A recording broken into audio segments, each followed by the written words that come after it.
on the next episode of AMC's The Walking Dead.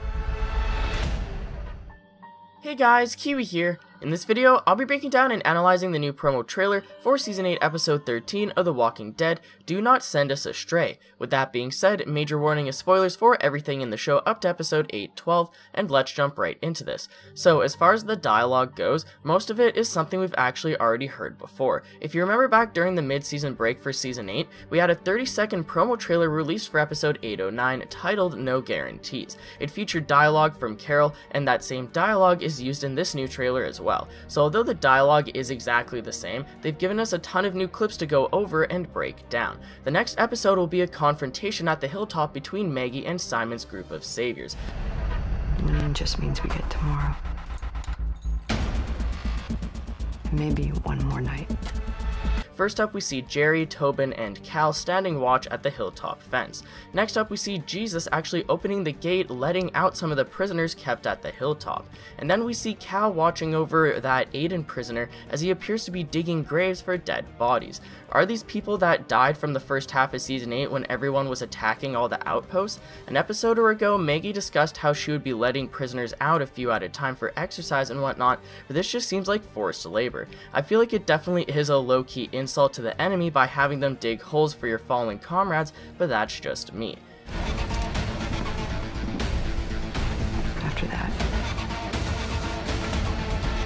no guarantees. Next up, we see Rick reloading his revolver on what looks like the front porch of the Barrington house, and then we cut to Carol, Enid, and two other people, I believe, running away worried. So what is the issue here? Morgan just seems to be standing there, so he doesn't seem to care about whatever the issue is. Maybe it has something to do with Henry or something else that Morgan is aware of.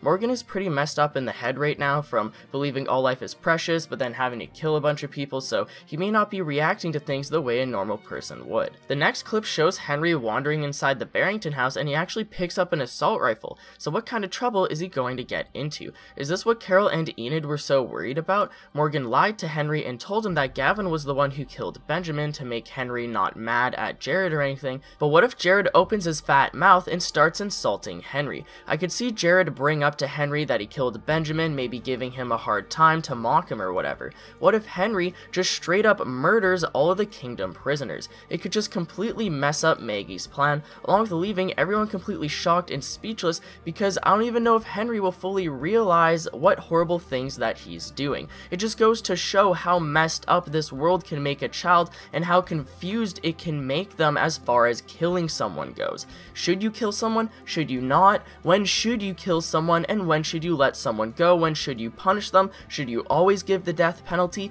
You don't want to be teaching kids that they should just kill all of their problems, and that's what they need to prove to Henry.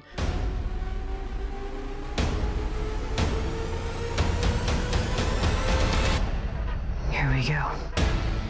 Alright, so halfway through the trailer, we can see Jerry at the hilltop gate again, except this time it's nighttime and he finally sees the saviors arrive. He looks through his binoculars and he spots a squad of vehicles coming up the front road to the hilltop, and he signals everyone. So just as a side note, isn't Maggie supposed to have lookouts surrounding the hilltop every half mile like Rick and Daryl said in episode 8-12? Shouldn't they have known that the saviors were coming for a while? Unless Simon and Dwight maybe were smart enough to take out the lookouts and kill them. I'm not so sure of that though, especially since they're rolling straight up to the hilltop gate. It doesn't exactly scream stealth to me. So anyways, next up we get a bunch of quick flashes of a bunch of different clips, and I wanted to break them down one by one. First off, we have Simon getting out of his truck, followed by his army of men marching into the hilltop. Then we see what looks like Simon and Dwight inside the hilltop walls staring at the outside of the Barrington house. So how did Simon and his men just walk right into the hilltop? Did Maggie and her people immediately retreat to the main building and just let them in? Maybe this is just a trick to get Simon and his men into the hilltop so that they can surround them and take them out.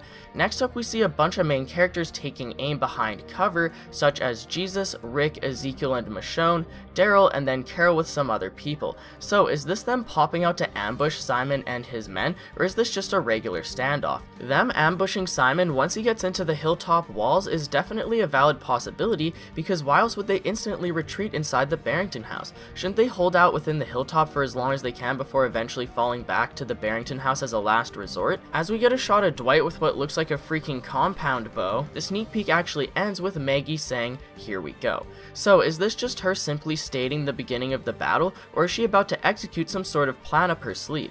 The sneak peek for the episode actually involves Simon and Maggie talking to each other over a walkie-talkie before the actual battle begins, so maybe Maggie saying "here we go" is right after their conversation concludes. I'll be doing a follow-up video focusing more on the sneak peek I just mentioned, but until then let me know what you guys think will go down at the hilltop.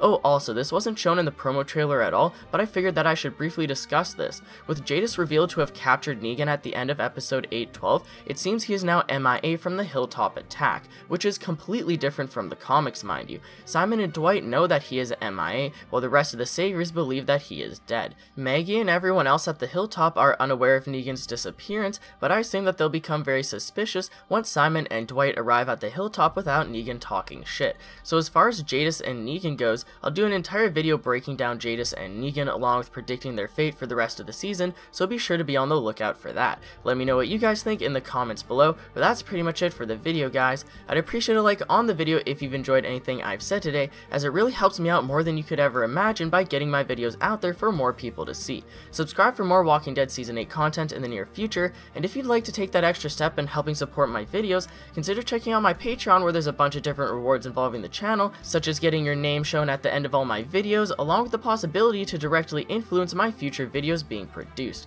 It isn't necessary by any means, but it could really help in the long run. And as always, I thank you all so much for watching, and until next time, I'll talk to you guys later.